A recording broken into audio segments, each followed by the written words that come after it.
Assalamualaikum warahmatullahi wabarakatuh. Pada kesempatan kali ini akan saya terangkan step selanjutnya dalam penelitian statistika, yaitu mengenai skala pengukuran.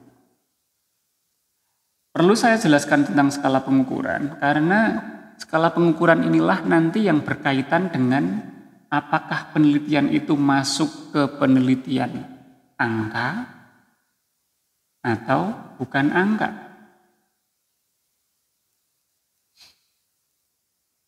Padahal yang namanya penelitian statistika itu ranahnya sebagian besar masuk ke ranah angka. Maka penting sekali untuk mengetahui variabel itu skala pengukurannya apa, ukuran datanya apa.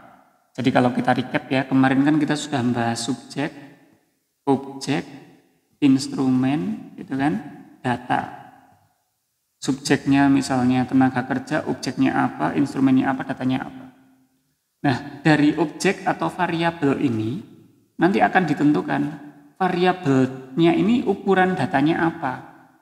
Di mana ukuran data itu ada 4. Angka itu terbagi menjadi 2, bukan angka juga terbagi menjadi 2. Jadi kalau angka itu ada yang namanya interval sama rasio. Sedangkan bukan angka itu ada nominal, ada ordinal. Seperti ini. Artinya dalam suatu desain penelitian kita harus menentukan variabel yang dipilih itu harus yang angka atau bukan angka. Contoh misalnya, kalau kita berbicara penelitian korelasi dengan regresi, dengan menggunakan penelitian regresi. Misalnya regresi linear sederhana. Itu kan dia mengkorelasikan antara variabel 1 dengan variabel 2. Dikorelasikan atau dicari pengaruhnya dari variabel 1 ke variabel 2. Di mana yang dikorelasikan ini merupakan variabel angka. Dua-duanya harus angka. Harus angka. Nggak boleh nggak angka. Kalau bukan angka maka nggak bisa dilakukan regresi. Otomatis kita harus mencari ketika menentukan variabel 1 dan variabel 2, ini harus interval atau rasio. Ini harus interval atau rasio. Nggak boleh nominal, nggak boleh ordinal. Sekarang kita coba dari contoh desain ini kita coba untuk gali ya. Karena jangan sampai nanti ketika menentukan variabelnya itu malah bukan angka, padahal dalam korelasi atau regresi yang dibutuhkan adalah variabel angka. Contoh dari variabel nominal, misalnya jenis kelamin, golongan darah, apalagi misalnya agama. Jadi nominal, data nominal itu contohnya jenis kelamin, golongan darah, agama. Kenapa demikian? Karena nominal itu fungsinya hanya satu. Jadi variabel nominal itu fungsinya hanya untuk mengelompokkan. Ini untuk variabel nominal. Adapun kalau ordinal itu contohnya misalnya tingkat pendidikan. Terus kinerja juga termasuk sebetulnya. Kinerja termasuk ordinal. Kenapa? Karena variabel ordinal sebagaimana namanya ordi ya. Itu adalah urut atau fungsi utamanya adalah mengurutkan. Artinya datanya itu bersifat bukan angka dan bisa diurutkan. Contohnya, misalnya tingkat pendidikan sama kinerja. Mengapa dua data ini atau variabel-variabel ini, data yang bukan angka, kita gali. Jenis kelamin, laki-laki perempuan, A, B, O, AB, lalu misalnya agama, Islam, Kristen, Hindu, itu kan semuanya adalah bukan angka. Bukan angka dan hanya berfungsi untuk mengelompokkan. Kelompok laki-laki, kelompok perempuan, kelompok yang golongan darahnya A, golongan darahnya B, kelompok yang agama Islam, Kristen, Hindu. Dan nggak bisa diurutkan.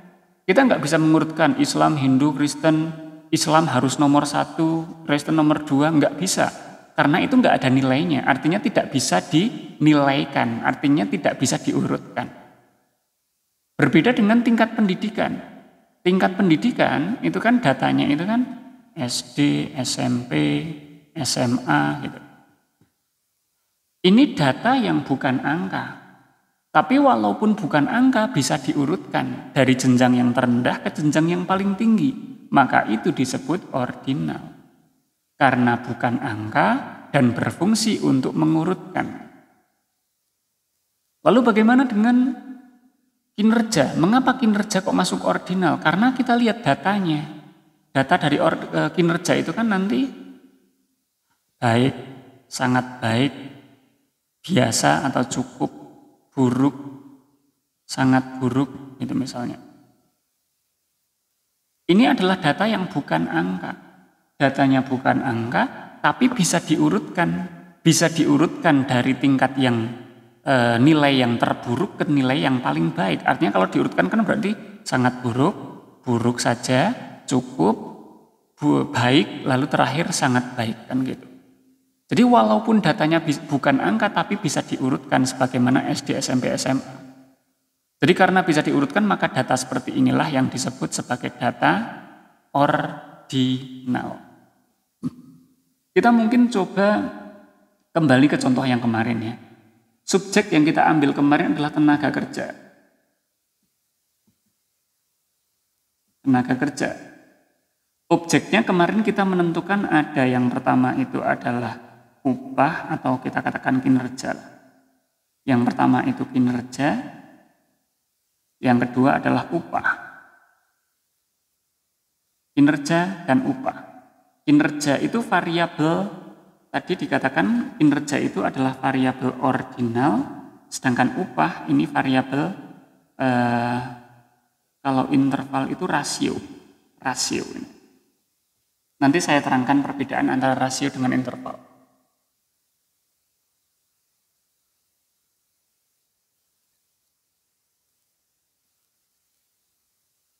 Oke, nggak masuk ke kamera ya.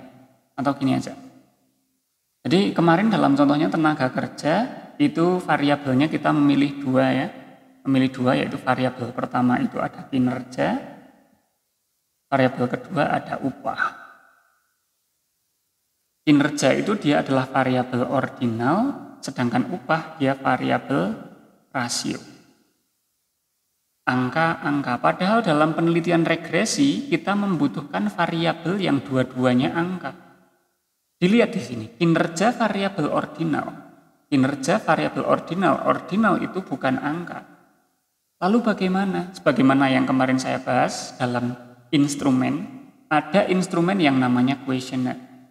Jadi questionnaire. Questionnaire itu adalah instrumen yang bisa merubah variabel ordinal menjadi interval. Itulah questionnaire.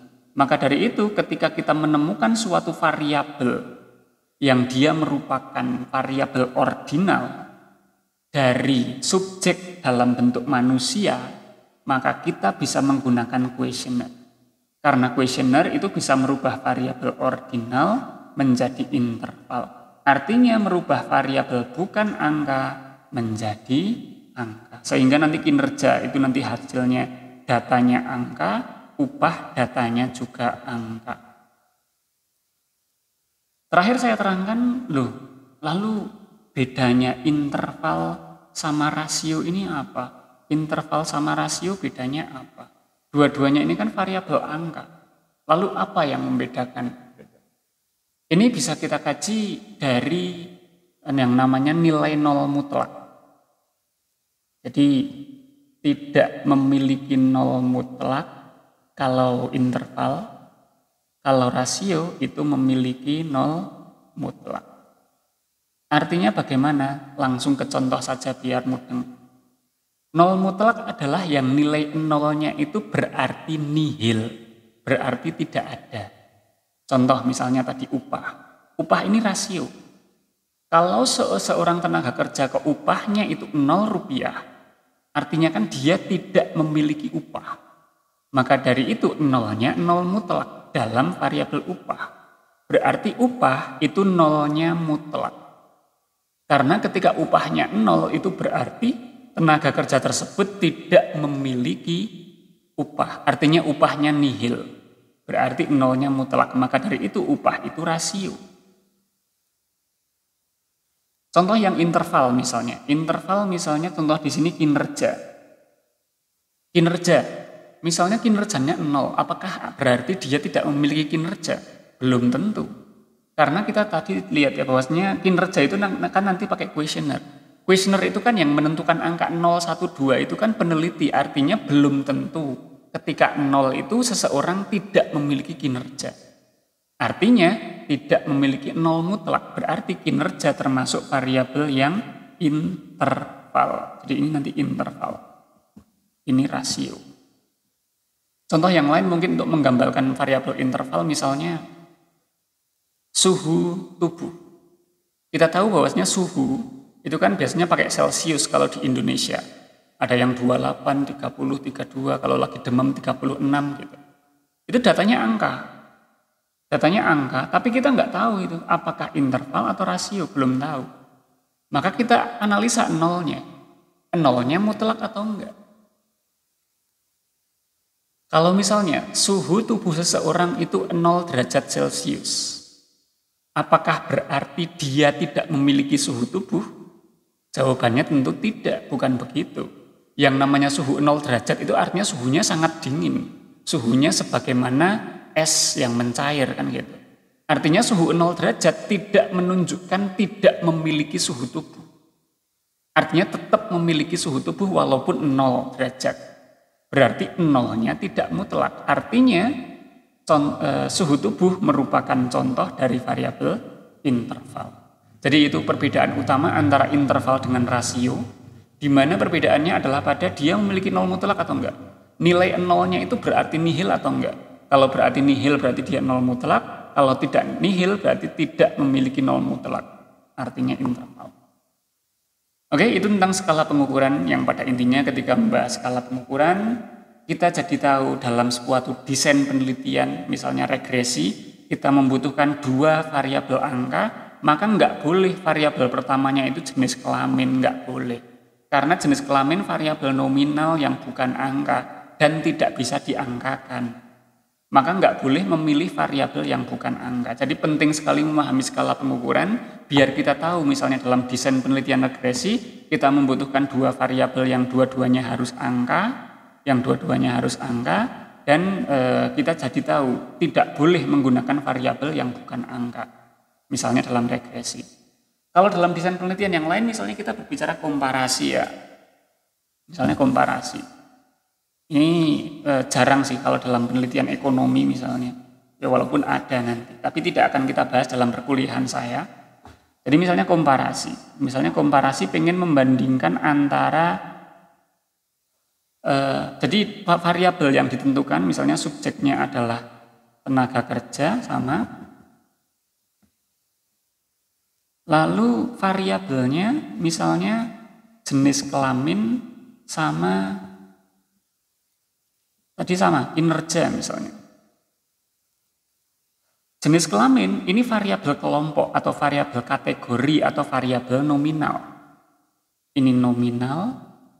Lalu kinerja tadi adalah ordinal yang bisa dirubah menjadi interval. Artinya ini variabel angka, sedangkan ini variabel bukan angka. Ini yang dibutuhkan dalam desain penelitian komparasi. Kenapa? Karena komparasi itu salah satunya membandingkan 2 kelompok. Kelompok misalnya tenaga kerja dibagi jenis kelamin laki-laki dan perempuan. Tenaga kerja perempuan, tenaga kerja laki-laki. Lalu dibandingkan kinerjanya antara laki-laki dan perempuan itu bagusan mana kan gitu. Dinilai dengan menggunakan kuesioner, didapatkan data nanti antara laki-laki dan perempuan dibandingkan sehingga nanti ditemukanlah desain komparasi. Artinya jenis variabel ukuran datanya itu apakah nominal, ordinal, interval atau rasio itu sangat penting untuk dipahami sesuai dengan desain penelitian yang ingin dilakukan. Kalau penelitiannya komparasi, otomatis harus menentukan variabel kategorik atau variabel bukan angka dengan variabel angka. Kalau yang dilakukan adalah regresi linier, dua-duanya harus angka. Artinya kalau nggak interval, rasio. Saya kira itu cukup untuk pertemuan ini. Silakan bagi para mahasiswa ES semester 4 untuk tadi ya, dari apa yang saya jelaskan, semoga ini bisa menjadi resume atau ringkasan dari perkuliahan kita dalam 3 pertemuan pertama ini, sehingga nanti harapannya minggu depan semua sudah mendapatkan data. Ingat ya, minggu depan semua sudah mendapatkan data. Artinya sudah didapatkan tabel. Anda sudah pergi ke lapangan, sudah didapatkan tabel. Tabel nomor, nama, data variabel 1, data variabel 2. Kurang lebihnya mohon maaf. Assalamualaikum warahmatullahi wabarakatuh.